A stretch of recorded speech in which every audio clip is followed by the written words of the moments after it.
guys, we just had a little bit of a delay with some technical issues, but we're going to get started now.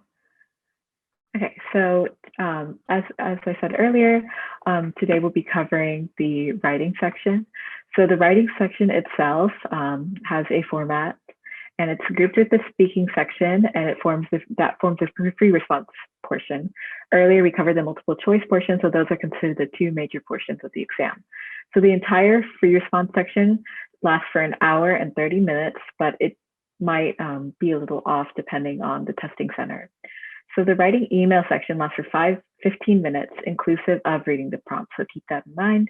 And the essay, the presentational writing, lasts around 55 minutes. So College Board recommends you take 15 minutes to read the prompt and 40 minutes to write the essay. So this sounds a little familiar if you took the World History exam earlier.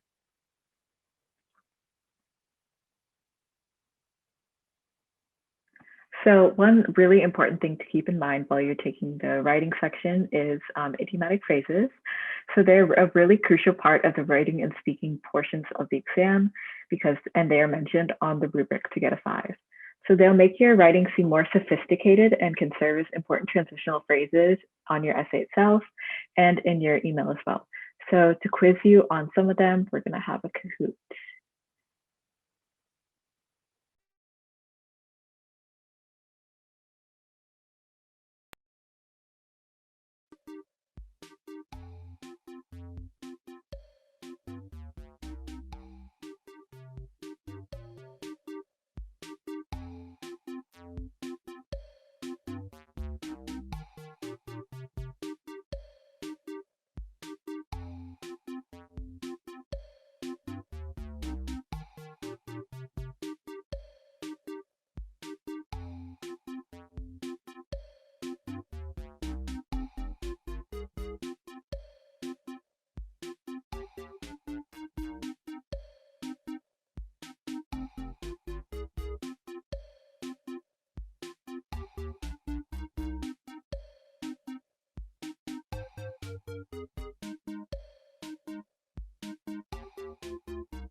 So make sure to join, guys, if you haven't already, because we do, counts for enrichment, but only if you participate. So make sure to join if you haven't already.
So great job to all of you that did the Kahoot and placed.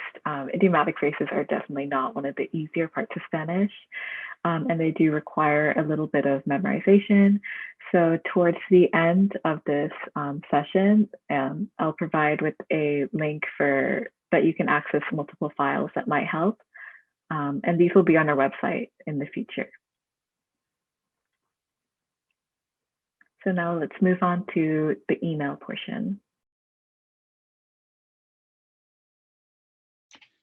So the email section is fairly straightforward. You have an email addressed to you and you have 15 minutes to read it and respond to it. So 15 minutes is not a lot of time, so you have to be sure to read it thoroughly, even in that 15 minutes.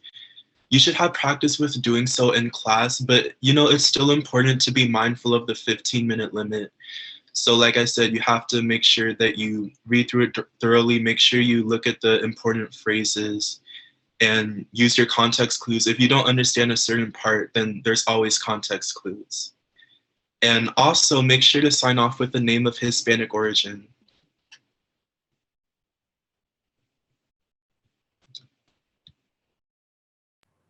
So a score of 5 on the email portion requires a clear and fluid appropriate response, has to contain the required information with frequent elaborations.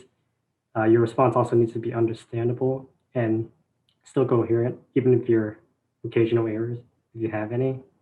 You need a variety of vocabulary and idiomatic language. You need to know how to control cultural conventions.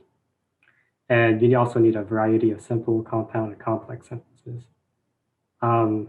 Despite how it might seem at first, email portion isn't that hard, but the amount of time you get is what makes this section hard.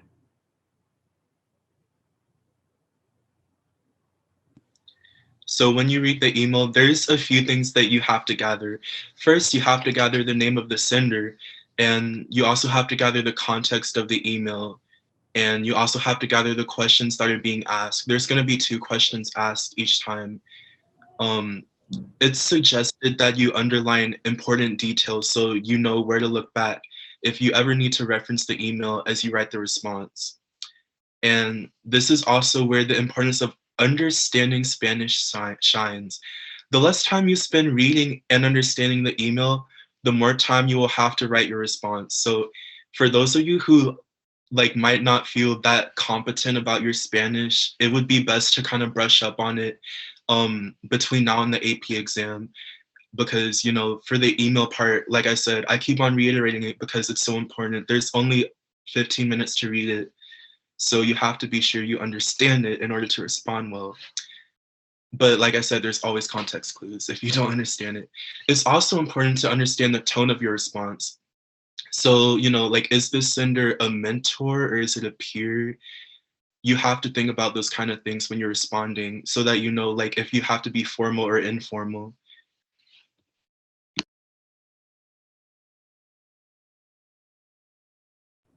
There's only 4 parts to the email. You first have the greeting and the introduction. Then you have to answer the questions that are being asked. And you also need to ask questions about the email. And then you also need a farewell and gratitude.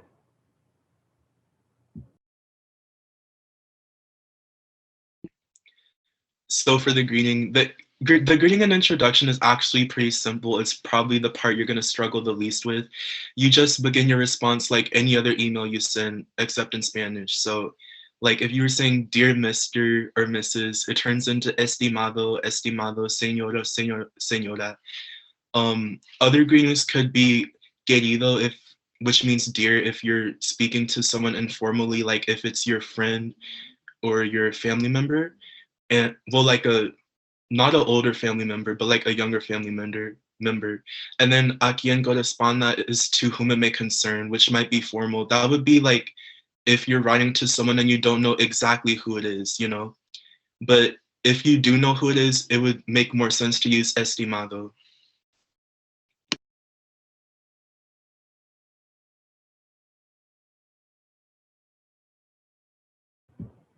Make sure you acknowledge and thank the sender for the email. You can do this easily by starting out the response with gracias por su carta or gracias por escribirme. And after this, you also want to briefly introduce yourself, maybe 1 or 2 sentences. You don't want to put any worthless information. It's not going to get you anything, but just waste your time. And also make sure your introduction is just relevant to the email. So a sample introduction. So the example here would be the email is from a leader of a group that's dedicated to helping animals that are abandoned or injured. You can respond with gracias por su carta con información sobre aplicaciones para este grupo, señora González. Hace tiempo que me interesa el cuidado de los animales por mucho tiempo.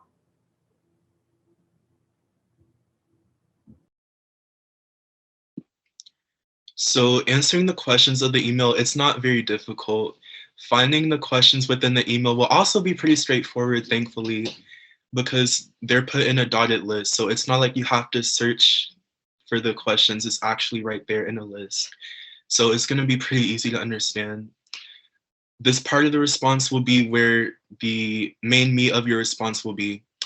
Remember that answering the questions of the email is one of the main portions of the response. Your response isn't going to be like mostly your greetings. It's not going to be mostly your salutations. It's going to be answering the questions. That's the most important part. But also you have to be sure to elaborate within your answers. So simply putting a one sentence response will not be sufficient. You're probably going to get a 1 if you do that. So be sure when you do this, you have to elaborate. So some things you can do is like if someone asks you to list examples, list at least 3 examples. Or if someone asks you to describe your trip, then use a lot of details like vivid imagery, use a lot of colors, use a lot of locations and things like that. It's like how if you're ever having a conversation with someone, how you wouldn't want to have like a dry conversation, you would want to have an interesting conversation. So be as detailed as you can.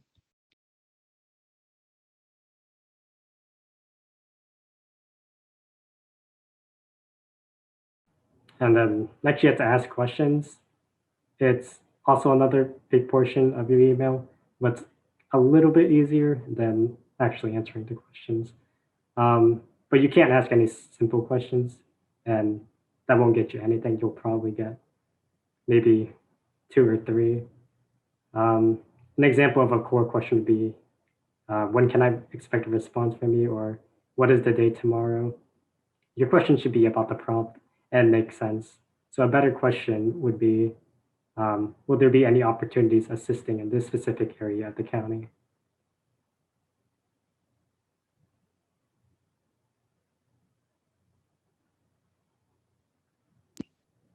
The ending of the email is the easiest part of the email by far.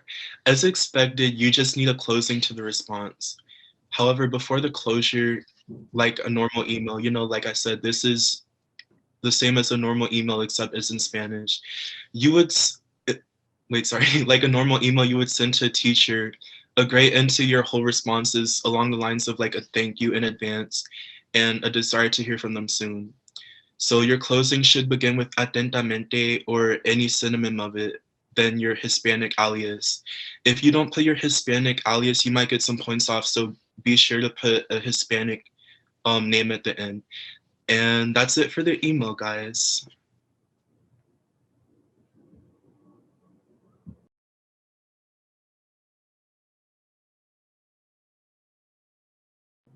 There isn't really much else to say about the email portion. It is quite short and isn't that difficult outside of the time range you get. It's just like English. You have to have a good understanding of the prompt.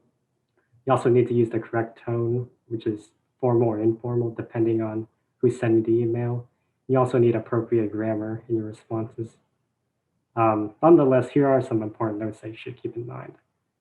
Again, you need to watch your time. You only have around 15 minutes for this.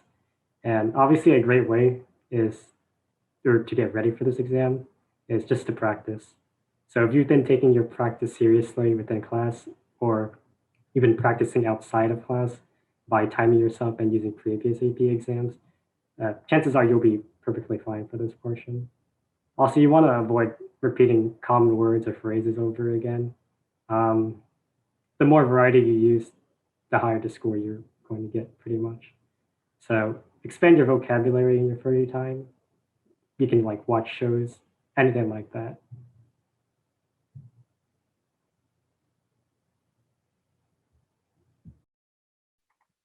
Okay, so now we're going to move on to the essay portion.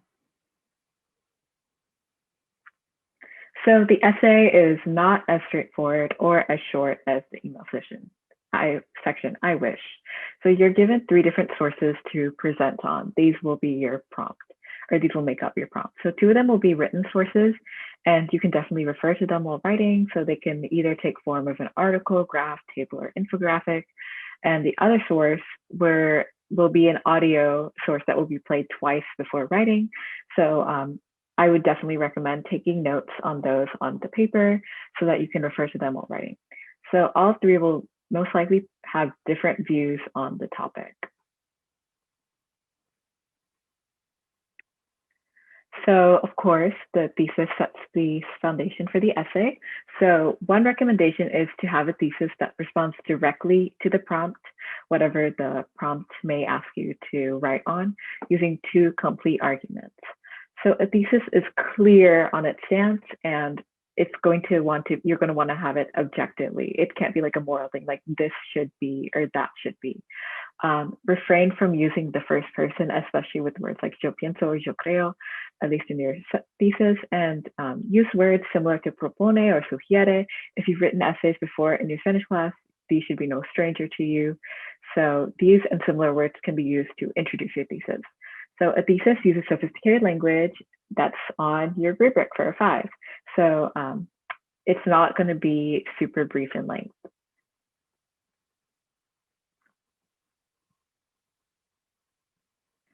So here are some examples of theses. They're not all good theses, but they're theses.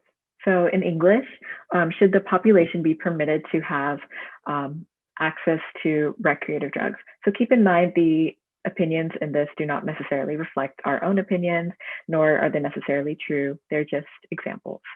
So a not great thesis is todas las drogas son malas. It's a claim for sure, but there's no reasoning. And there's not much evidence from either the sources or any claims made by the sources to back it up. So an okay, slightly better thesis would be se deben prohibir las drogas completamente, son amenazadas a la sociedad. So you do have a little bit of reasoning behind it, but you don't have anything that's, it's not very clear. You only have kind of a subjective opinion, and you don't have anything that kind of you can relate back to the sources.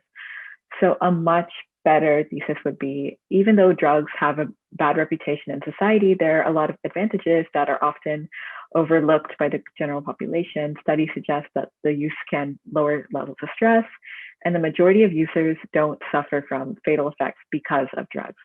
So here you have 2 bits of argument that can be relayed back to the sources.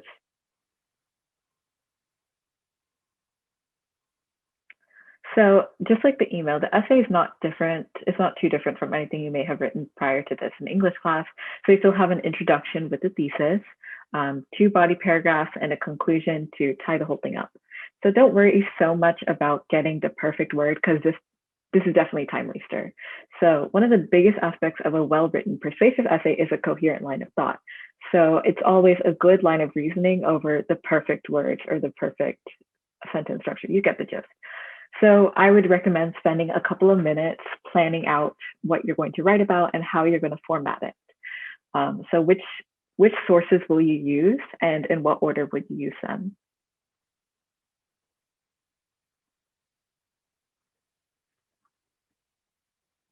So as I said before, figure out your line of reasoning before you write the essay.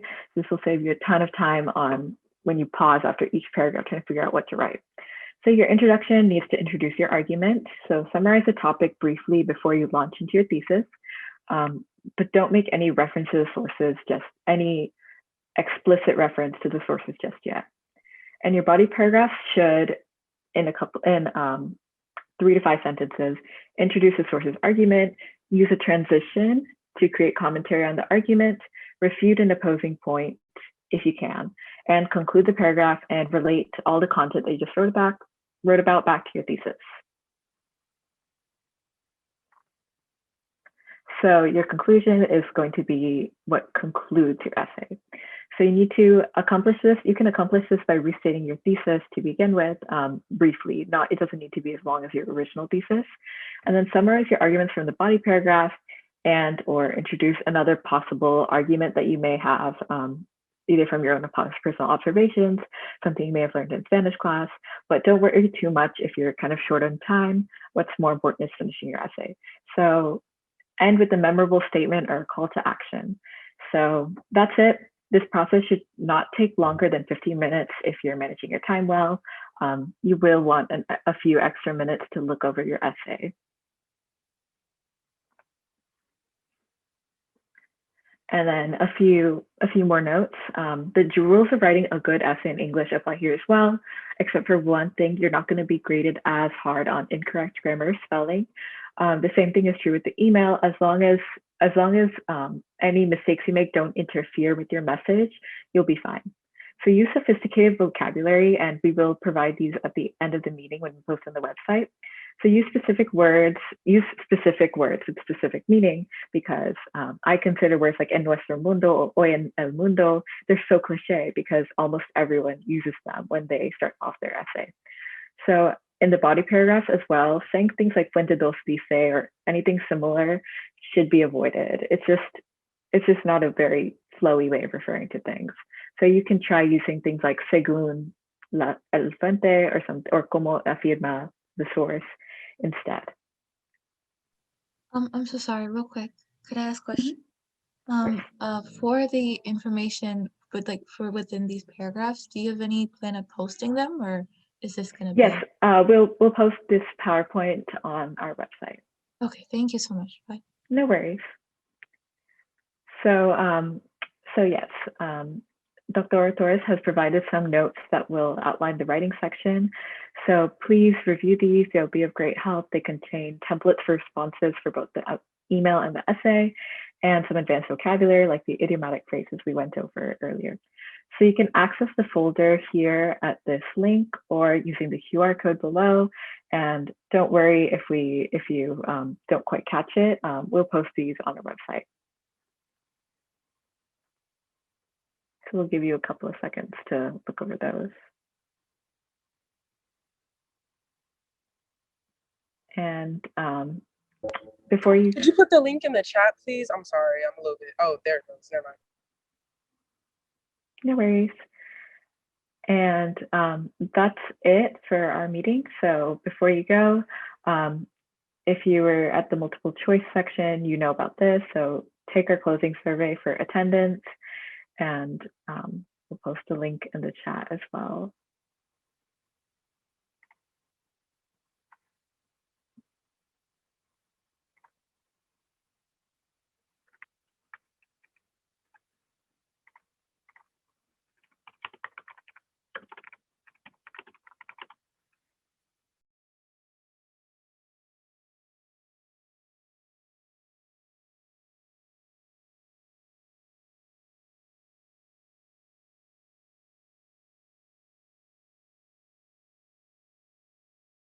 Thank you guys so much for coming to our AP review session. A big thanks to our teachers, Abigail, Jacob, and Freddie, for preparing all of this material for us and spending their time today and before the session to help us get all of this together. A big round of applause to them.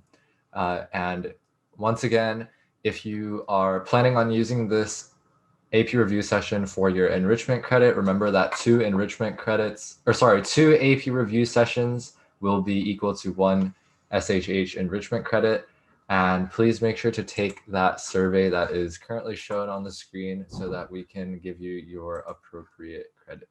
So I did put the link in the chat, and you can also scan the QR code in order to get to that form.